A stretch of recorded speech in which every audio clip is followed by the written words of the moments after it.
Celebrating your wins, especially little wins, helps prime your brain to look for things to celebrate, which overall is going to impact your mindset in a huge way because you're going to be like, oh, what can I accomplish today, right?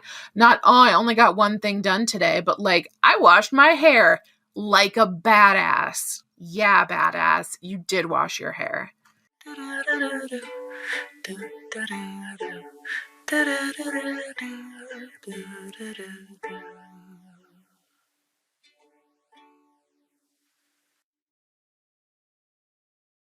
Hey, sunshine! Welcome back to the Neurodivergent Creative Pod, the podcast for neurodivergent creatives.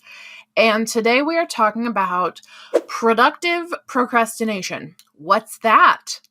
Well, first let's talk about productivity, which is the pinnacle of human achievement, right? We are always supposed to be as productive as possible. Even when we're resting, what if we could life hack productivity into that and grocery shop while we watch Netflix? You can do it with the push of a button. Yada, yada, yada, yada, blah, blah, blah, blah, blah. Always be productive. Okay, so first of all, you actually need to rest. Let's talk about that.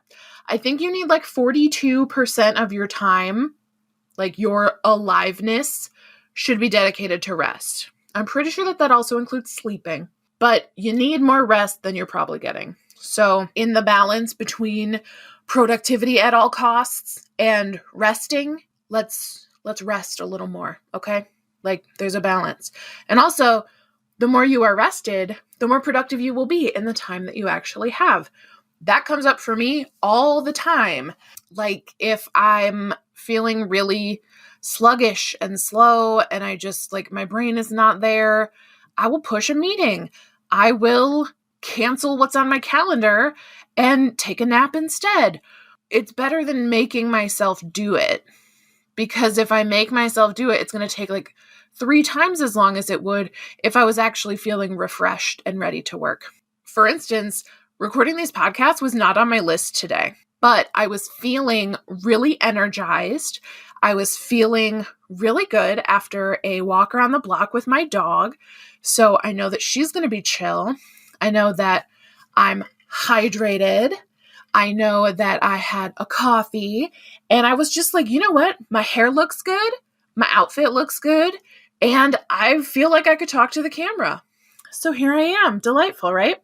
And that means that I did have to push some stuff to work on it at a later date. That's okay. You're allowed to do that. You are allowed to reprioritize stuff, especially as a neurodivergent person, because when we cannot always control when the brain cell is firing. And so the fact that I had podcast brain cells today means hooray. So today is May 10th. This episode is not going to air until May 31st. I don't have to worry about this for weeks. I have now given myself the gift of 3 weeks of not having to worry about my May podcasts. June podcast, different story. We're going to see when I get that brain cell. But for now, May, covered. Delightful. Thank you for being here and witnessing this auspicious moment. So that's productivity. Talked about that. And then we got procrastination, which is hilarious because this episode was supposed to be my last episode in April. If you go back and look, we only did 3 episodes in April. We usually do 4. I couldn't do it. Could not bring myself. Could not muster the fuck to give. And my beloved pancakes, the pancake copycats who manage my podcast and produce it for me, were like, tell you what, why don't you stop freaking out and we'll just do 5 in May, okay? And I was like, are you sure? And they were like, yes, please chill out. So huge thumbs up to them. Thank you so much, team. And now I'm ready to do the productive procrastination episode, which is so funny, right? Because I procrastinated it. I find that delightful.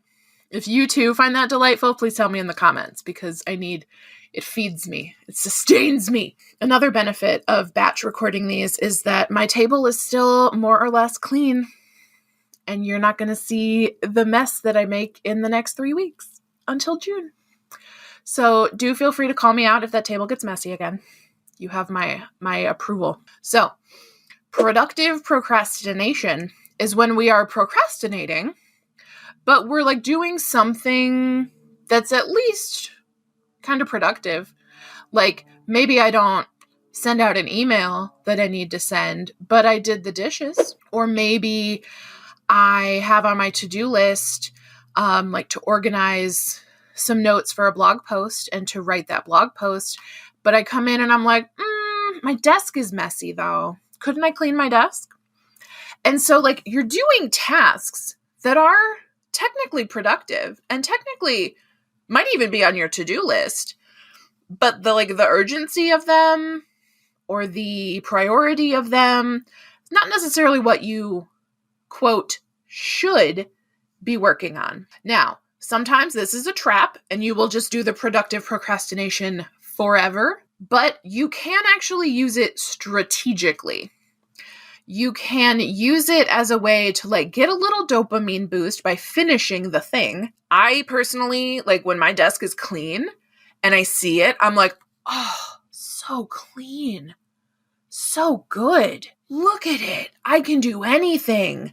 I don't have to worry about my pens falling off because they're all put away. I have a little pile of stuff over here. I promise that by the next time I record, I'll put away the stuff that's on my desk. Okay? Deal. That's a deal that we're making. Okay. So like you're still doing something good. You're still doing something beneficial. It's just not what you initially planned to focus on. And that's okay. You're allowed. So it can have the effect of giving you a little bit more motivation for that bigger task, for the more urgent or the higher priority task. Why? I don't know. Brains do stuff. That should be like a little thing. It's just like a sticker of my head being like, brains do stuff. Okay, great. So if we think about it as less like this is avoidance and more like we're kind of gearing up, it's like a warm up, then we can start to strategize how to productively procrastinate to launch us into the thing that we actually wanted to do in the first place, or the thing that you need to get done today, or the thing that you're not that excited about handling, but you know you're going to feel better when it's done, right? Great. We got options. This is an accommodation. Like this counts as accommodating yourself. If you want to just add like some buffer time into your calendar, like between your tasks, I'm a calendar babe. I love a calendar. It's color coded. It's great. One time somebody who was working with me accidentally turned my calendar on and like almost fainted. They were like, how can you manage this? And I'm like, how can you not exist without it? So we're different kinds of people and that's okay. Brains. But an accommodation can be that you give yourself like some buffer time to just kind of putter and do some productive stuff that's not necessarily on your list, because not everything like needs to go on a list of like, first I will do this, and second I will do that, and third I will do this. In fact, productive procrastination is kind of what I do when I make my D20 list. When I'm like, okay, I have a chunk of time. I guess it's not really procrastinating, but it does help me like gamify those to-dos, because otherwise I'm like, I'm not even interested. I'm like, these aren't really doing it for me. What if I did something else instead? And what if I read a book? What if I played a video game? No, I just roll my little die and I'm like, I'm going to water my plants. A thing I can't make myself do without making it a game, but that's fine. So what we want to do here is accommodate the fact that maybe your brain needs like some putter buffer zone and work that into your schedule. Accommodating yourself like that will lead to better productivity. Not the highest, most efficient activity that we've ever seen in a human being. That's not the goal, but being productive enough to get the stuff that you need to get done, that's the goal. You're a human person, okay? So it doesn't have to be perfect, but we are going to talk about 4 ways to leverage this productive procrastination. So thing number 1 is strategic diversions.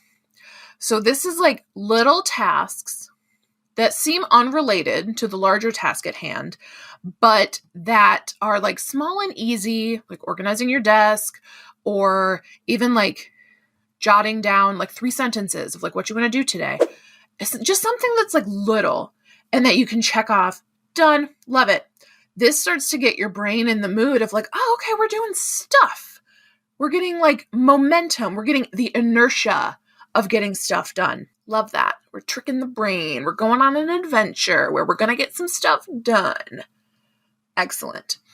Thing number 2 is putting a time boundary around the procrastination. So this is something that my mother would call putzing. She's like, I'm just going to putz for 30 minutes. And then she just sort of like goes around and like, I don't know, there's a book on the table. So she goes and puts it on the bookshelf.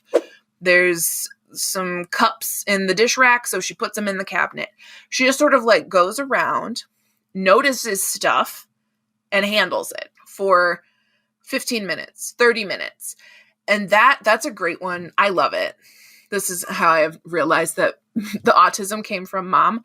And the ADHD came from dad, and they came together like a neurodivergent supernova of childhood trauma because neither of them understand that they are neurodivergent. It's great. I'm fine. Okay. So set yourself a fixed window. Otherwise, you're going to do the thing where like your mom told you to clean your room and you're like, okay, I'll go clean my room. And then you start alphabetizing your DVDs or not DVDs. What year is it? Your CDs. Because I'm 36. You're alphabetizing your CDs. You're going through your old notes from science class. I don't know why I kept all my notebooks, but I did. And it was really hard to clean my room because I would get distracted. And I would start organizing like a drawer instead of overall cleaning my room. So if that's relatable for you, you might like this time box method where you're just like, okay, put 30 minutes on the clock. Go, putter, do some stuff, put things away, throw the things away, take your dishes to the sink. And maybe you got a checklist that you follow and maybe you don't. Sometimes I like to just go grab trash. I'd be like, I'm going to go around the whole house and just grab all the trash. Or I'm going to go around the whole house and grab all the dirty dishes. I'm going to grab all of the empty pill bottles that I save to send to a nonprofit that uses them to send medicines to like Doctors Without Borders and stuff like that. So many pill bottles. And then my partner's like, are you really going to send them? And so finally I had to actually send them. I sent them a huge box of pill bottles, which is frustrating because now I have more pill bottles. So now I'm going to have to do it again, but that's fine. Productive procrastination is what we're talking about. Okay. So the little bursts of activity we love.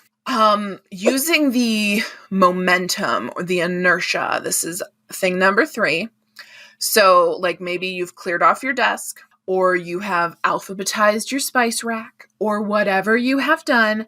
Now your brain is ready, your space is ready, and now you can do some stuff. Now you have this like, I have the queer audacity to tackle any project right now. So we're using the momentum. We are using the forward inertia to just get yourself to do anything, or, you know, the specific thing that you wanted to do. And thing number 4 is that we want to celebrate. We celebrate everything and we reward ourselves for it. This doesn't mean that you have to like go out to dinner every time you put one piece of trash in a trash can, but like give yourself a high five. Give the person you live with a high five. If you're like, hey, let's take 10 minutes and go clean up the kitchen, and then everybody gets the kitchen cleaned up in 10 minutes, then we all high five and you watch an episode of Scrubs. That's what we're doing. You might be watching something else. Celebrating your wins, especially little wins, helps prime your brain to look for things to celebrate, which overall is going to impact your mindset in a huge way, because you're going to be like, oh, what can I accomplish today, right? Not, oh, I only got one thing done today, but like, I washed my hair like a badass. Yeah, badass. You did wash your hair. I'm very happy with my hair today. This episode is brought to you by my hair. Anyway, so those are the 4 ways that we can use productive procrastination to sort of like build an on-ramp to the to-do list. Your brain's not quite ready yet. That's okay. We do like a little strategic diversion, something a little unrelated. Set a timer, then leverage that momentum and celebrate every win. Okay. This is a short episode, so I'm going to leave it there. You got this though. It's awesome. Okay. I love you. Happy procrastinating.